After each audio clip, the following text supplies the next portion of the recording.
Coming up, most of you will be aware of Ofcom, the Office of Communications, the UK's official media regulator. Ofcom exists to ensure that all broadcasters are held to the same rules. But in practice, it seems that GB News, as a smaller entity than, say, the BBC, isn't held to the same standards.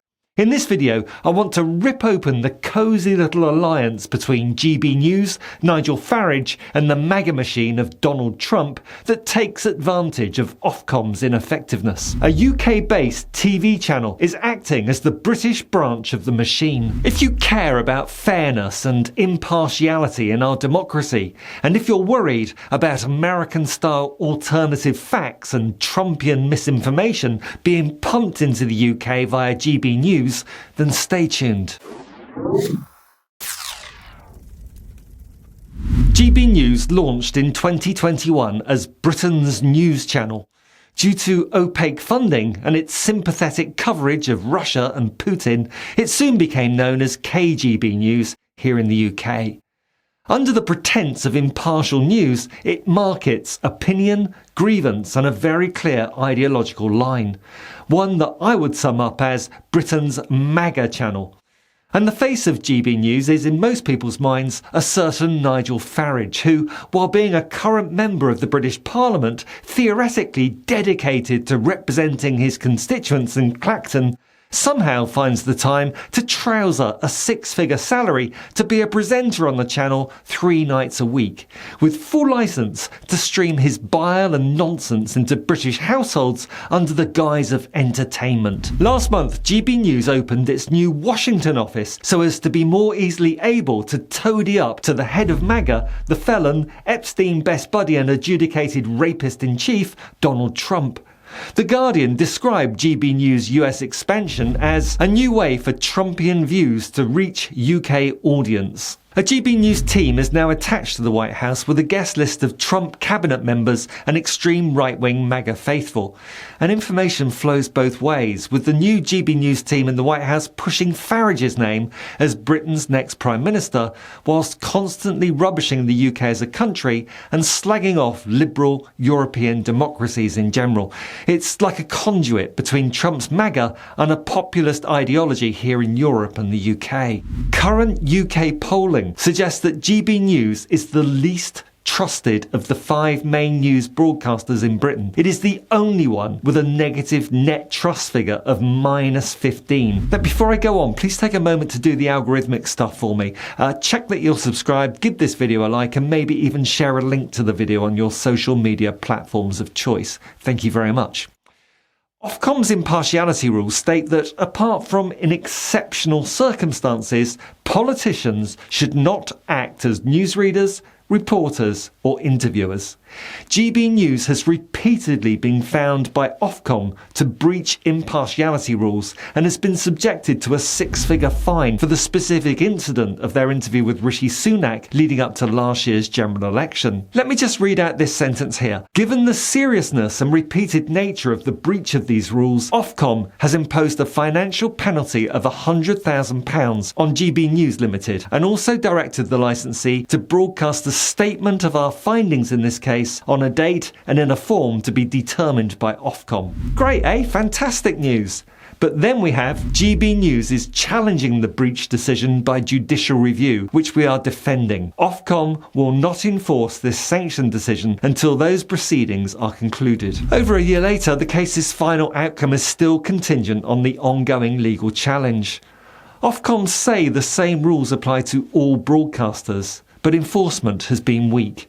Ofcom has opened 19 investigations against GB News and found the group to be in breach 12 times.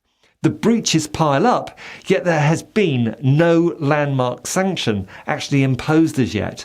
And in any case, what's a £100,000 fine to a channel that is already losing around £1 million each and every week? And by the way, just ask yourself this question. Why are these billionaire oligarchs funding these mounting losses for a pro-Trump, pro-Putin, pro-billionaire oligarch news channel? And why are they spending even more of their money establishing a foothold with the new GB News team in Trump's White House? Just a week ago, GB News aired Beverly Turner's Late Show Live White House interview with Trump for a UK audience. I'm just going to show you Turner's 40-second introduction to Trump. It was a mixture of arse-kissing and misinformation, coupled with a treacherous betrayal of her own country. Just take a look, it's truly astounding. Mr. President, thank you for giving GB News this opportunity to talk to you and to hear from you. We've spent some time on your trips to the UK recently and had some conversations, but this is the first time we're getting to sit down and talk. And I've spent a little while in America now and have been really struck by the sense of positivity here, the can-do attitude. It's really in contrast to the UK and more broadly Europe, actually, which feels like it's in the doldrums at the moment, economically, socially, really struggling. Right. And that's been a long-term project, I think. But you've proven that leaders don't just have to sit around writing strongly worded letters. You can actually get stuff done in a short space of time. How have you done it? Well, if you look... Those are the sort of journalists that Trump loves. Softball questions mixed with profound and enthusiastic brown-nosing. After all that toadying sycophancy, it was the usual routine. Trump railing against fake news, whilst unleashing a blizzard of outright falsehoods from energy to climate change and everything in between. For example, he claimed in this interview that wind power is our most expensive form of energy, when in the UK it is in fact the cheapest of all energy sources.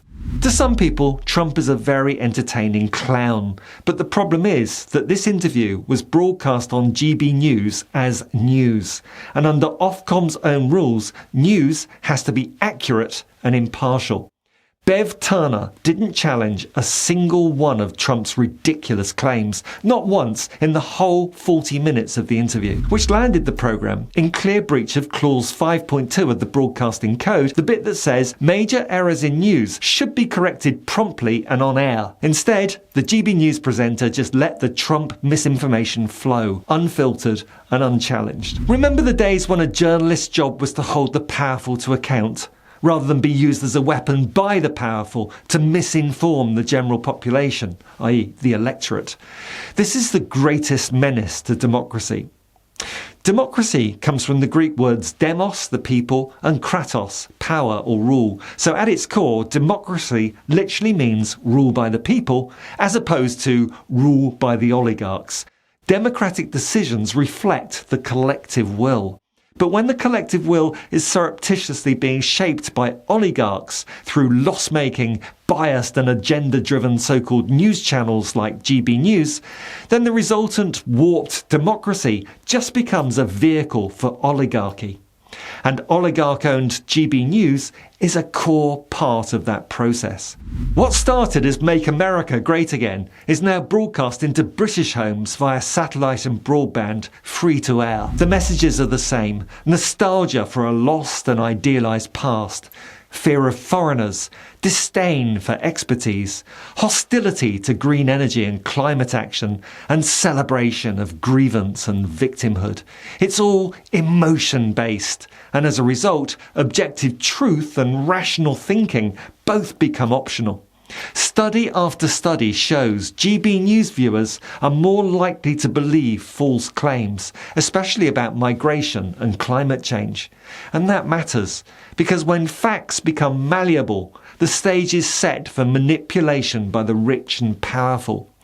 And whilst viewership of most of the GB News channel's output remains firmly below 30,000, in other words, less than many Truth to Power videos, GB News isn't a fringe channel. It brands itself as mainstream. It has serving politicians on air and even presenting its shows.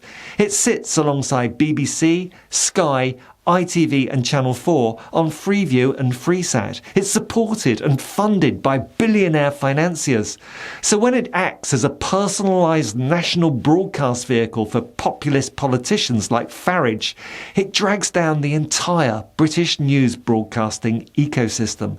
And it's a genuine, clear and present danger to the future of our democracy, emanating from the billionaire oligarch class.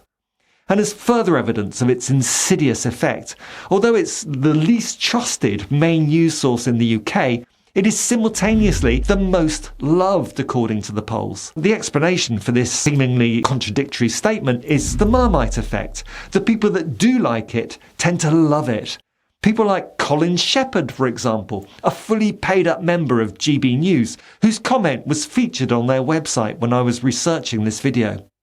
Our highly educated, discerning and reasonable Colin comments, GB News at least present both sides of the argument, though when they have one of the fanatical CO2-induced global warming nuts on, I do shout at the TV quite a lot. and relax. With people like Colin, I think we can all rest assured that Demos Kratos, the power of the people, is in very safe hands, and that those oligarchs could never in a million years shape the opinions of people like Colin. And if you've made it this far, congratulations and thank you for watching. Please check you're subscribed, give this video a like and hit the notifications bell to be alerted to new videos, particularly if you're a member of this channel with the perk of early access to my videos. More details of membership to support the channel further is on the link below.